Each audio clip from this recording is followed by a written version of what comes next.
na ONU, no Brasil também, na Organização das Nações Unidas e no país. Todos sabem que se a gente quer reduzir a violência, o caminho é educação. Se a gente quer melhorar a economia do país, o caminho na educação. Se a gente quer reduzir as doenças, essas doenças de terceiro mundo, de países em desenvolvimento, como o nosso país, o caminho é a educação. Mas essa parece que ainda persiste no segundo, terceiro, quarto plano de governo. E quando a gente vem para Alagoas, não é brincadeira não. As estatísticas nacionais nos colocam numa situação de vexame. Nós temos os piores índices de analfabetismo, algo 15% da nossa população de até 15 anos de idade. Imagina, a gente está perdendo uma geração. E quando a gente vai para a evasão escolar, aquele menino que se matricula e no meio do caminho abandona e não volta mais, nós chegamos a quase 500 mil crianças. O governo do estado admite que a evasão escolar chegou a 33 mil e teria reduzido com programas de incentivos em 68%. Mesmo assim, a gente continua com os piores índices nacionais. Mas por quê? A culpa é de quem? A falta de uma política de Estado? A falta de incentivo para os professores, desanimados, cansados? A falta de escolas? Nós vamos saber disso tudo com quem está na frente dessa luta. A nossa Consuelo, Maria Consuelo, presidente do Sindicato dos Trabalhadores da Educação. Por que nós não conseguimos avançar na educação pública no estado de Alagoas? Nós vamos saber disso e muito mais daqui a pouquinho. Eu volto já.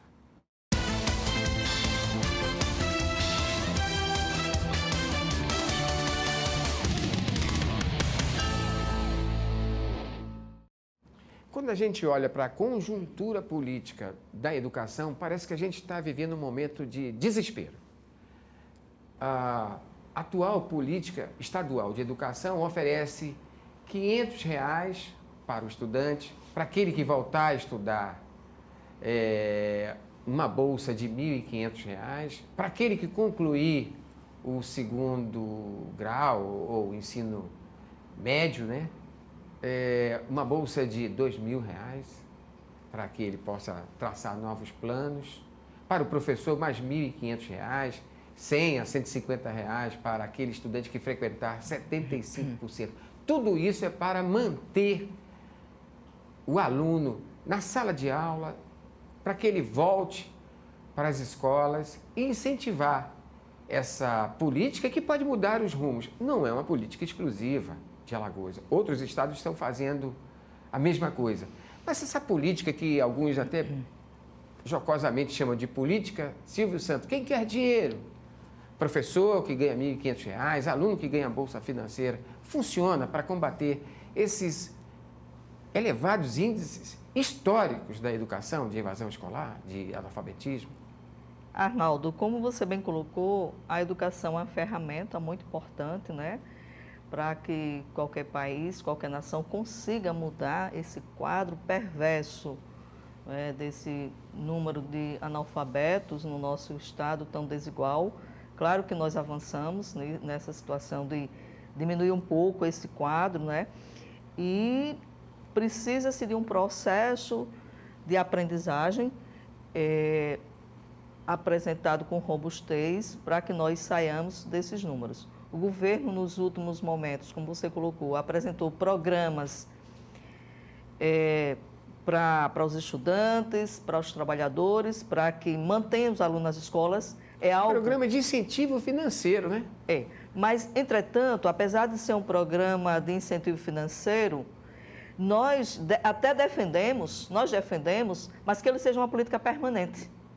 Né? Nós temos... Com uma política pedagógica paralela, como estudantes que são arrimos de família, que deixam de estar no ambiente escolar para trabalhar, para ajudar os seus familiares, a ajudar na renda familiar, é preciso que esse aluno se mantenha na escola, é preciso que ele garanta o seu estudo. Para quê?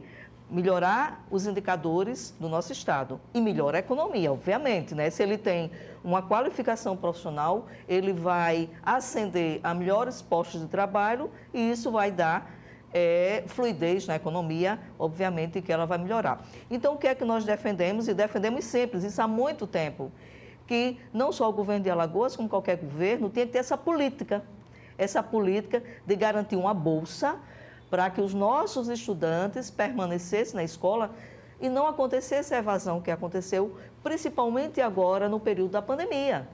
Nesses últimos 2 anos, a evasão do estado de Alagoas foi a maior evasão nas escolas do país, foi em Alagoas. Por quê? Pela falta... Porque nós não tínhamos um programa, fica em casa. Sim, mas e aí? Isso. Como garantir que as nossas crianças tenham acesso à educação de forma virtual? Tinha que ter a internet, tinha que ter o aparelho eletrônico, e essas crianças não tinham. Esses jovens não tinham acesso às tecnologias. Professores também. Então, isso... A gestão passada, acho que o problema é muito mais profundo. Na gestão passada, no período de 1 ano, nós tivemos 4 secretários de educação. Isso também atrapalha um pouco, né? Porque nenhum programa não dá sobrevive. Sequência, não dá continuidade a algo que se está trabalhando. Então, há uma quebra, há um rompimento. Quando o carro está andando, aí corta-se aqui, interrompe, para um novo secretário assumir a gestão. Então, isso atrapalha todo esse processo de continuidade desses programas, né, desses projetos governamentais, para que nós tenhamos melhores indicadores sociais e educacionais. Vamos falar da primeira gestão. Ele agora é prefeito de Arapiraca, né? Havia um diálogo, porque o Sinteal, me parece que ele é visto pela máquina pública, pelo executivo estadual, pelas prefeituras, como uma coisa nociva, como uma doença. Vocês sentem isso também?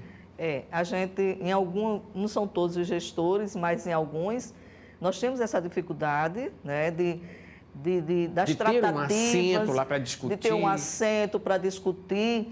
E no governo que você citou, que era secretário de Educação e ao mesmo tempo vice-governador de Alagoas, as dificuldades foram tamanhas, né? Nós não éramos ouvidos, mesmo que nós colocássemos as nossas opiniões e que eram questões bastante pertinentes. Por exemplo?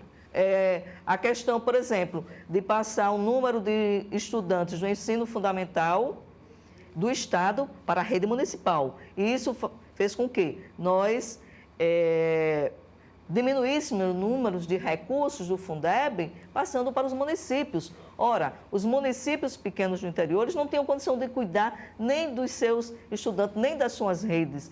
Imagine agregar os alunos que eram do Estado. Então, a gente colocava para o então secretário na época, ele fez, não, mesmo que eu erre, mas é decisão de governo, vocês cumprem o papel de vocês e eu cumpro o meu papel enquanto secretário, e assim a coisa caminhou. E depois a gente viu que o próprio governo saiu com o programa Busca Ativa, porque o número de alunos da rede estadual estava diminuindo. Isso fazendo com que os recursos do Fundeb, que é o fundo que garante a política salarial, a política de valorização, a política de melhoramento, inclusive dos espaços escolares, né, da manutenção e desenvolvimento da rede, fez com que esses recursos diminuíssem o número de matriculados. Os problemas, eu acho que começaram quando começou a pandemia, né? Se acentuaram, né? Se acentuaram. É algo que nós já sabíamos que Alagoas tinha muitos problemas educacionais e com a pandemia... tinha já os piores índices nacionais, né? Analfabetismo, evasão escolar, né? Essa coisa toda. E de escolas caindo aos pedaços, essa coisa toda que é histórico. Isso. Mas se prometeu que os alunos... Eu acho que foi uma medida, inclusive, sanitária correta, não podia manter. A pandemia estava ali e estava morrendo muita gente e não se sabia como controlar. Não tinha vacina, a situação era isolamento mesmo, social. Manteve-se o aluno em casa na promessa de que ele ia ganhar merenda escolar. Isso não aconteceu. Tivemos muitas dificuldades, não só na rede estadual, como nas redes municipais. Nessa fala que o aluno tinha que ficar em casa, mas que ia se garantir um kit merenda, era um kit que se passava 90 dias, um kit muito pequeno, né, para garantir, para saciar a fome e proteger essa criança, que ela não estivesse na rua nos sinais, porque também aconteceu. As nossas crianças aqui da rede municipal de Maceió, elas foram para os sinais. Elas voltaram para as ruas? Voltaram a esmolar nos sinais, porque não tinha escola, era uma escola virtual que não existia pela a falta de equipamento. Nunca existiu, né? Aquela escola virtual nunca existiu. Até o ano passado exatamente, nunca existiu. O Estado dizia que estava fazendo, mas não existiu. Mas ela não funciona. Não. Tanto é que saiu uma pesquisa agora, nacionalmente, a defasagem na aprendizagem desse período pandêmico, ela é assustadora. Menino de 5 anos que não sabe fazer as 4 operações, não sabe ler com pontuação, né? Pois é.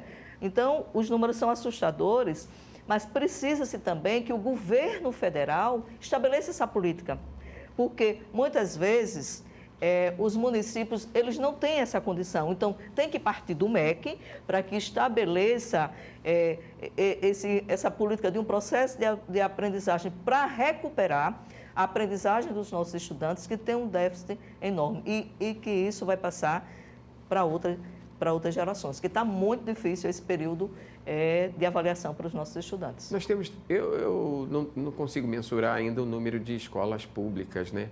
Mas o Ministério Público, o setor de educação, ele recebeu, está com uma tarefa em todo o país, em Alagoas também, de visitar as escolas públicas, municipais e estaduais.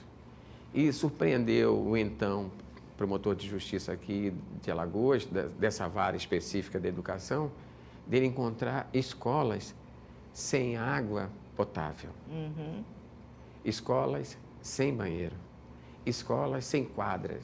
Essa é a realidade? É uma realidade. De alguns municípios, e inclusive do próprio Estado? Do Estado, a estrutura das escolas, elas melhoraram bastante, consideravelmente. Nós temos escolas belíssimas, não é? Temos algumas ainda que realmente com grandes dificuldades, inclusive aqui em Maceió. Inclusive aqui em Maceió, escola que há muito tempo havia se cobrando uma reforma e nesse momento agora ela está em reforma, os alunos estão abrigados lá no SESI, porque a escola está em reforma. Nós temos, acho que em torno de 20% da escola da rede estadual, que são mais de 300 escolas, mas a sua estrutura física, elas melhoraram bastante. Nas redes municipais, algumas, muito poucas, as suas escolas são boas. Aqui em Maceió tem algumas também, mas tem muitas com muitos problemas ainda. E como você colocou... Se em Maceió a situação é essa, imagine no sertão, no Agreste. Pois é. Como você colocou, tem escola hoje que o estudante não tem água potável. Como manter o menino desse lado? Como manter, não é, o estudante lá no espaço, o trabalhador, se não tem o mínimo, água potável para o sujeito tomar. Então, é um processo que, como você coloca, desmotivador para o trabalhador que está lá, desvalorizado, não tem um reconhecimento financeiro, não tem um reconhecimento social, porque a gente sabe que nós, trabalhadores e trabalhadoras na educação, não temos o devido reconhecimento social na sociedade brasileira como agente transformador dessa sociedade. Todos os outros profissionais passam pelo profissional da educação, seja ele o professor, seja ele o funcionário da escola, a merendeira, o vigia, o auxiliar de serviços diversos, porque é uma engrenagem que não funciona só com o docente, ela funciona com todos os outros educadores. Eu, para dar aula, preciso que o meu companheiro deixe o espaço, o ambiente preparado para que eu ministre a aula. Nós temos aí 500 escolas, eu estou falando da rede estadual, porque é que toca a política no Estado de educação, né? E o reflexo dela vai para o município. Nós temos 314 escolas da rede estadual, com algo em torno de 175 mil alunos matriculados, que o Estado comemora 5 mil a mais do que algum tempo atrás. E dentre essas, mais de 50 escolas, na propaganda oficial, aparecem como escolas de tempo integral. Essas escolas são mesmo de tempo integral ou em tempo integral para inglês ver? Olha, na verdade, nós defendemos e queremos uma escola de ensino integral. Não basta ter o tempo integral, onde esses estudantes ficam os 2 turnos dentro do ambiente escolar, né? Eles precisam ter esses profissionais, precisam ter outras atividades para além do pedagógico, nesse ambiente. Quer dizer, é legal falar sobre isso, esmiuçar esse detalhe. A escola de tempo integral, eu não sei se é isso, a senhora pode me ajudar a me esclarecer. Um tempo seria o ensino tradicional, pedagógico, né? O sujeito aprender. Isso mesmo. E o outro é aprender uma profissão, uma habilidade, o teatro, a música. O teatro, que é muito importante, né? o xadrez. Isso né? acontece? Pontualmente, ela é... Quer dizer, nas 50 não, né? Não. A gestão do Estado, ela precisa avançar muito ainda no atendimento a essa política do ensino integral. Abriu-se as escolas, nem todas elas têm as condições necessárias para o funcionamento decente, como diz o programa. Isso na capital e interior? Na capital tem alguns problemas também, entendeu? Tem alguns problemas. E no interior, do mesmo jeito. Né? Então, o governo precisa melhorar essa escola, né, tão falada, de tempo integral, que nós queremos essa escola de ensino integral, onde tenha outras temáticas para além do conteúdo da sala de aula. Nós temos aí 10 mil professores, eu acho que a metade, talvez, são professores temporários, né? Estima-se que talvez sejam professores temporários. Isso. Né? Ainda nós temos professores que ganham menos que um salário mínimo aqui em Alagoas, na rede estadual ou municipal, mas a senhora vai responder isso daqui a pouquinho. Eu volto já, hein? Já.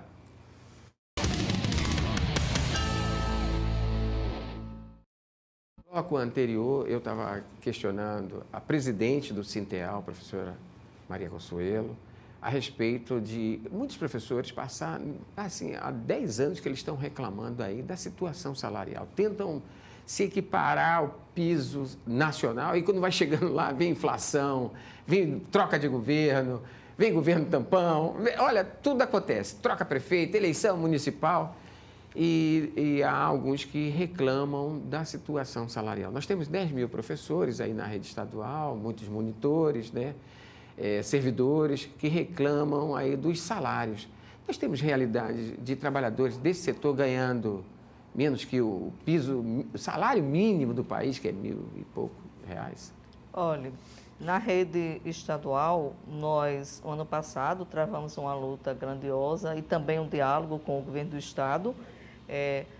No momento de agosto, julho, agosto do ano passado, nós sentamos com o governo do Estado, né, com os representantes das secretarias de gestão e conseguimos avançar na questão da valorização dos trabalhadores na educação, não só professores, como os outros companheiros funcionários da educação. Avançamos na valorização do plano, né, a garantia de mudança de letras. E aí a gente sai dessa condição de profissionais que estavam abaixo do salário mínimo. Isso na rede estadual. Professores? Professores, funcionários também. Todos ganham salário mínimo? Não, acima do salário mínimo. E os professores hoje também recebem um piso. Da rede estadual também recebem um piso. Quanto é o piso nacional? Passa R$3.000? 3 salários mínimos? 3.800 e alguma coisa. Quase 4 salários mínimos, né? Para uma jornada de 40 horas. Quer dizer, horas. 3 salários mínimos e meio. Para os profissionais de magistério, isso com nível médio, é o antigo magistério para uma jornada de 40 horas. Para os demais profissionais do nível superior, nós conquistamos, nessa alteração de tabela, um aumento de quase 40% para os profissionais do nível superior, professores. Isso aí chega um salário inicial a partir de quanto? Depende do início da carreira. Eu agora não estou lembrada no início da carreira. Mas passa de 4 mil? Passa. Chega a R$5.000? Depende da jornada, porque tem jornada de 20, tem jornada de 30 e tem jornada de 40 horas, os profissionais mais remanescentes, que são de concursos antigos. Então, uma curiosidade, a Assembleia Legislativa aprovou um novo... Eu vou continuar trabalhando nessa questão, mas a Assembleia Legislativa aprovou um novo piso, um novo teto salarial para o funcionalismo público de Alagoas, de R$35.000. É um salário bom, razoável, muito bom, né? Razoável para um estado pobre como Alagoas. Tem professor que ganha isso? Ou perto disso? Em hipótese alguma. No máximo, um profissional da educação, professor com doutorado, gira em torno de R$7.000 e poucos. Nada, nem pensa, nem sonha. Nem sonha, né? Nem sonha. A quinta parte, não é 7 vezes 5, 35, a quinta parte do... Não, o sétimo, né? 7 vezes 5, 35, né? A sétima parte do salário de uma pessoa dessa que recebe R$ 35.000. Gostaríamos muito e merecemos, como eu coloquei anteriormente, nós somos profissionais que formam todos os outros profissionais, né? Mas, infelizmente, não há essa valorização com a narrativa de que somos muitos, mas somos muitos porque somos necessários.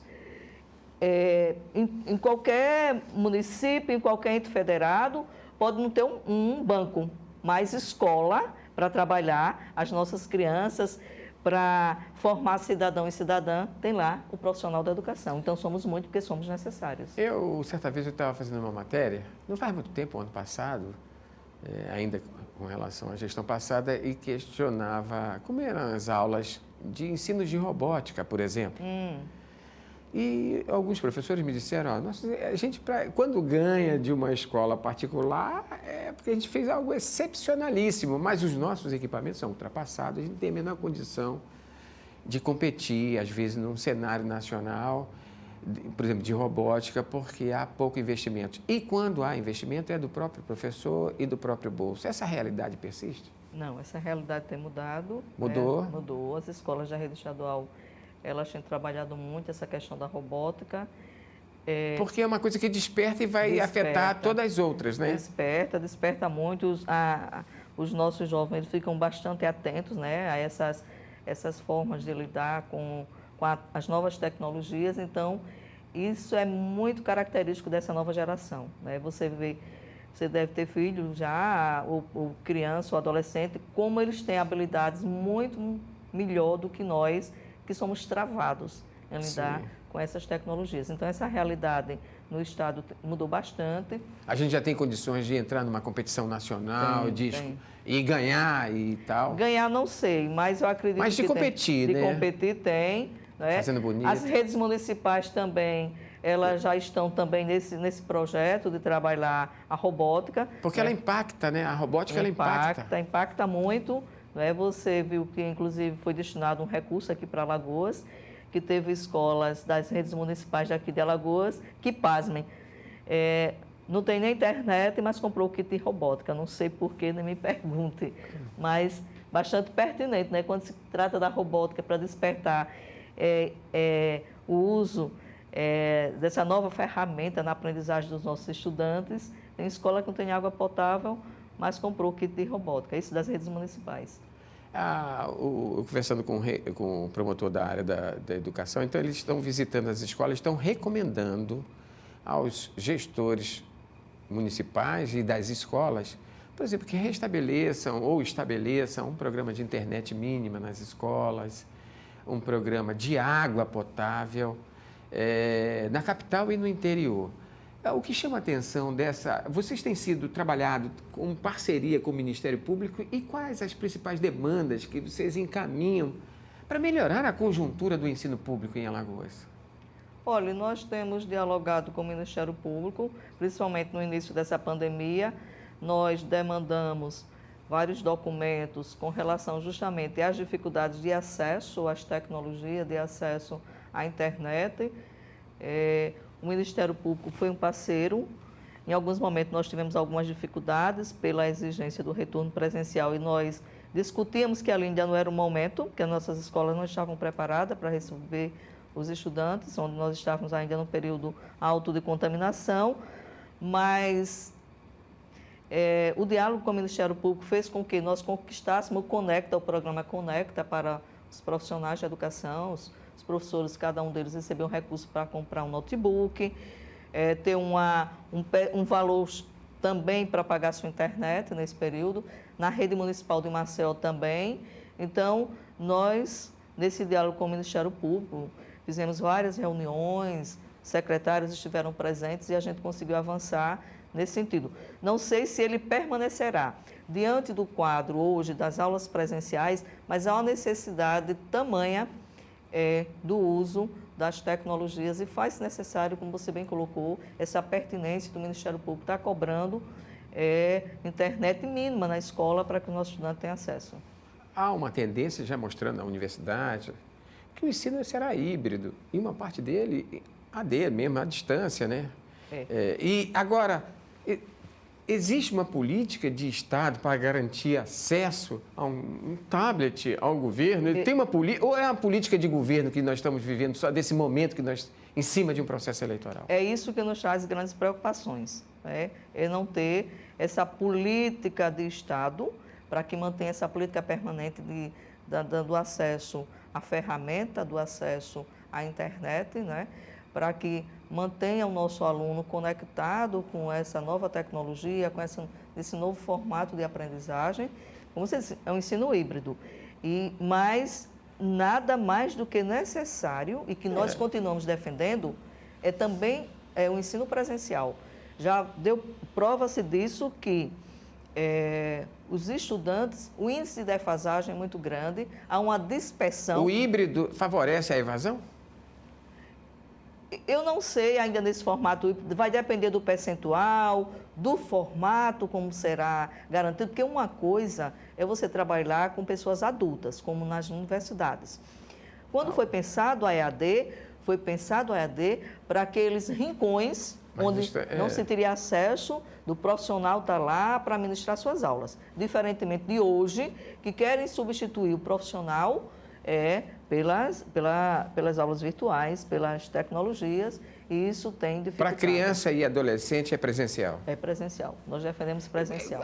Porque eu acho que tem várias demandas ali que vai influenciar para a vida toda, né? As relações afetivas, não é? Exatamente. Como é que se trabalha a criança de educação infantil? É sentir o outro, é botar no colo o professor trabalhar, é ensinar ele dar o laço no seu sapato, no cadastro do seu sapato. Então, são relações... A merenda ali coletiva. Exatamente, que se constrói, não é? É a diversidade, é você estar com pessoas diferentes naquele ambiente. Então, nesse processo de formação, é fundamental que nós tenhamos aulas presenciais. Adultos é outra história, mas crianças e jovens é fundamental. Havia uma tentativa, até antes da pandemia, de equipar as salas de aula com computadores, né? Eu acho que agora a coisa vai mais além, de cada aluno ter seu tablet. Sim. Essa realidade ainda está muito distante de Alagoas? A gente tem cobrado bastante, inclusive aqui de Maceió, segundo a Prefeitura, a gente tem conversado com o secretário da Educação, há um processo licitatório para que cada estudante tenha o seu tablet. Na rede estadual, nós discutimos bastante para que os alunos também tivessem, até então não foi consolidado isso, mas a gente tem cobrado para que os nossos alunos, cada um tenha o seu tablet, porque é uma ferramenta muito importante, esse instrumento tecnológico na escola. O professor da escola pública matricula o filho dele na escola pública? Alguns, não é? Tem algumas preocupações por conta do período das greves, das nossas lutas que a gente tem travado, se bem que, diante dessa conjuntura, diante dessa nova realidade... Achatamento salarial. O achatamento salarial, nós temos... Voltamos à escola pública. Voltamos à escola pública. A gente tem visitado periodicamente as nossas escolas, né, nesse momento de nossa database, tanto do Estado como do município, e a cara da rede pública hoje é outra. A classe média... voltando para a escola pública diante do arroz salarial, né, diante do seu orçamento reduzido. Se cobra uma política de Estado e não de governo, porque governos são temporários, né? 4 anos, 2 anos, 3 anos, enfim, são temporários. Diante dessa cobrança de política de Estado, já dá para vislumbrar uma perspectiva do ensino público em Alagoas a partir de 2023? Ou tudo vai estar atrelado a esse momento eleitoral? A gente espera que nós consigamos avançar, né? E cobrar do novo governo, né? Já tínhamos, inclusive, uma agenda semana passada, diante das fortes chuvas, elas foram suspensas, porque, como eu disse a você, nesse período a gente conseguiu manter um diálogo que foi muito importante para nós com a Casa Legislativa, que intermediou as nossas pautas, e que o governo abriu o diálogo. No final da gestão, abriu o diálogo. O governo passado. O governo passado abriu o diálogo e nós estamos esperando que as nossas pautas, que tem pauta pendentes, remanescentes, como você colocou, a questão dos profissionais temporários, que ainda se mantém na rede, teve o concurso para 13 mil servidores, foram chamados vários, mas a gente não querendo desvalorizar os nossos companheiros contratados, né? Mas o que nós queremos é que todos os profissionais tenham seus direitos trabalhistas garantidos. Estatutários, né? Estatutários, né? Então, o aumento de jornada para os funcionários de escolas, que foi garantido, abriu-se adesão para os profissionais do magistério, porém, para os profissionais de apoio, as merendeiras, auxiliares de serviço tivesse também ter essa oportunidade de aumentar a sua jornada. Isso são pautas pendentes.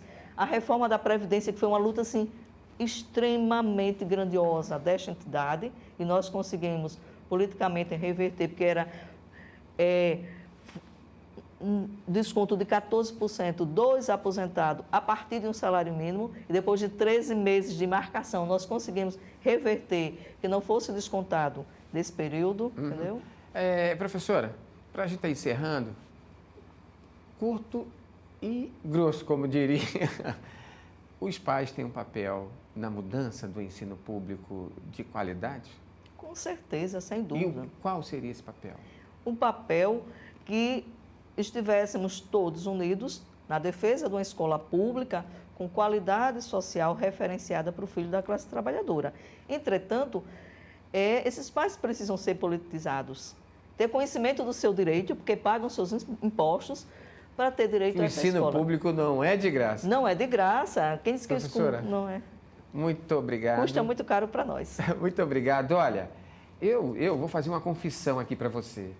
Eu sou filho da escola pública, lá na tenra idade, depois no ensino, antigamente era primário, depois ginásio, não é? Depois ensino médio, eu também, peguei ensino médio. Filho da pública. escola pública. A faculdade, aonde eu cheguei até o mestrado, não consegui concluir meu doutorado, mas eu sou muito grato à escola pública. Nós temos responsabilidade, mesmo que você esteja numa situação melhor, ensino público, de qualidade. E é preciso a gente saber que a gente tem direito. A escola pública não é de graça, é do nosso imposto. Eu volto daqui a pouco. Até já.